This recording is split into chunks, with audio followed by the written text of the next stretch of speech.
Hello again, welcome back to the channel. This is the latest update on our watering can experiment. So we've got all these different watering cans with different things thrown in the bottom of the can to see if we can boost plant growth, and then all these plants, all these trays are planted equally, so we can have a really good experiment and a test to see which one's the best.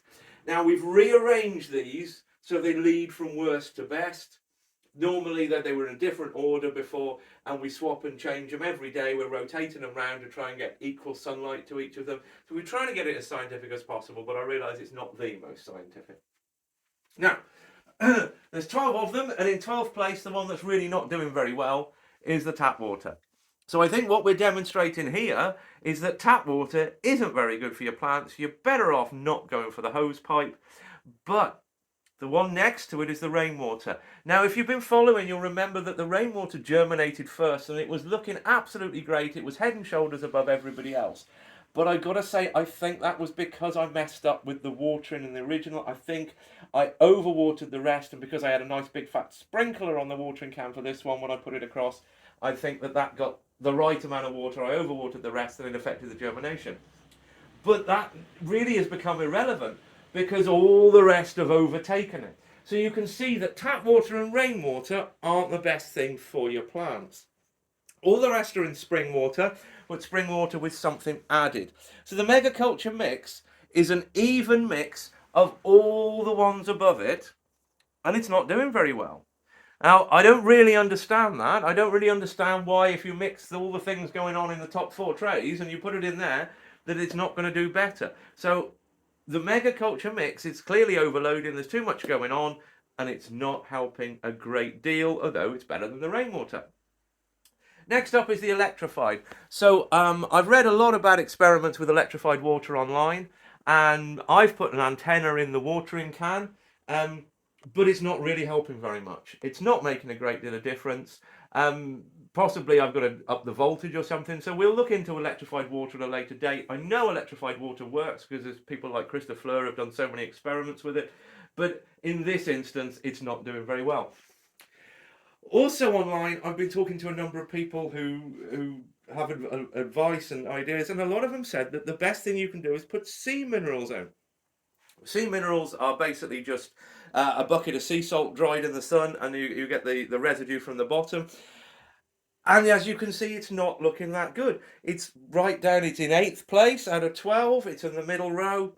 It's not as good as certainly as it's been sold to me. It didn't cost a great deal. It's 11 pence per watering can, but it's not doing the business, I'm afraid.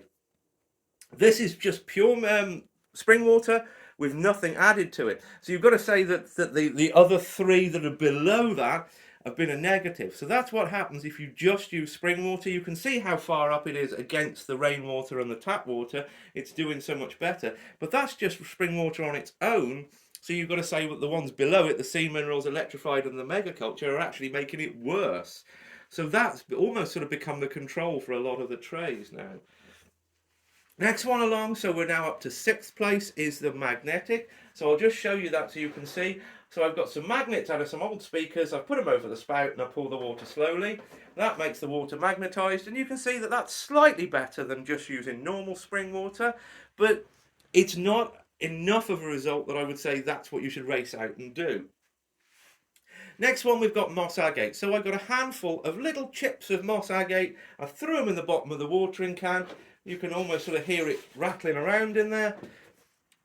Moss agate is known as the gardener's stone, so that's why I selected that. But you can see it's in 4th place. It's on the middle row, which is about average. It's not matching up to what's going on the top row at all. So, as I say, at £6.65, it's a one-off price. The moss agate never runs out, so it sits at the bottom of your can. But I wouldn't recommend doing that because it's not as good as what's going on the top. So it brings us to the positions 1 to 4. And there is a marked difference from 1 to 4 to the rest. These are really going well. This one is the quartz, so it's garden quartz. So I've been digging around in the garden. You get those little white crystally looking stones. I've got some small ones, thrown them in the bottom of the watering can. The cost was absolute zero. And I've got to say, considering it's cost me nothing to do, that's probably the best thing because it's on the top row. It's not far from the other in size. And as I say, that one was absolutely free. Now, Debbie's put together a homeopathy mix. Debbie's doing a homeopathy course, and she's put together a homeopathy mix. It only costs 13 pence per watering can, and as you can see, that's in third place. Now, in a later video, she's promised she will come and explain what's in there and how that works. I have no idea, but as I say, it's two little tiny, tiny tablets that you can barely see. They're just a little bit bigger than a crystal granular sugar, thrown in the bottom of the can there. And look, that's a big improvement. So as I say, it's a big improvement on the rest, but it is still only in third place. So the next one we've got there is the orgone generator. So I bought an orgone generator off eBay. Somebody who looked like they know what they're doing, and clearly they do know what they're doing. They've put that together for me. I've put it in the bottom of the watering can. I've left it there. It cost me £5.52 including postage, but it's a one-off purchase and you don't need to replace it. It just sits in the bottom of the watering can for donkey's years, and you can see that that is bigger and bushier than the others there. It's doing really well. It's in second place. But the one that really quite surprises me is the aventurine. So it's a semi-precious gem. It's like a crystal. I bought some little tiny pieces. I threw it in the bottom of the watering can and just left it there. It's a one-off cost of £6.58. But you can see that that is actually doing better than all of the rest. It is the number one.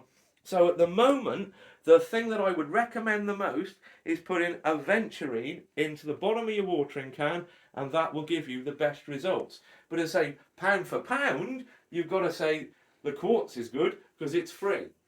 But all those top four, there's not a great deal between them. There is some marked, it's just a slight difference, but there's not a great deal between them. But there is a big drop off down to the rest. And they say the big surprise for me is that the Megaculture Mix is behind the straight spring water. So I'm actually making it worse by putting everything in. So again, this experiment needs to be repeated. Looking at just maybe these four, can you mix these together?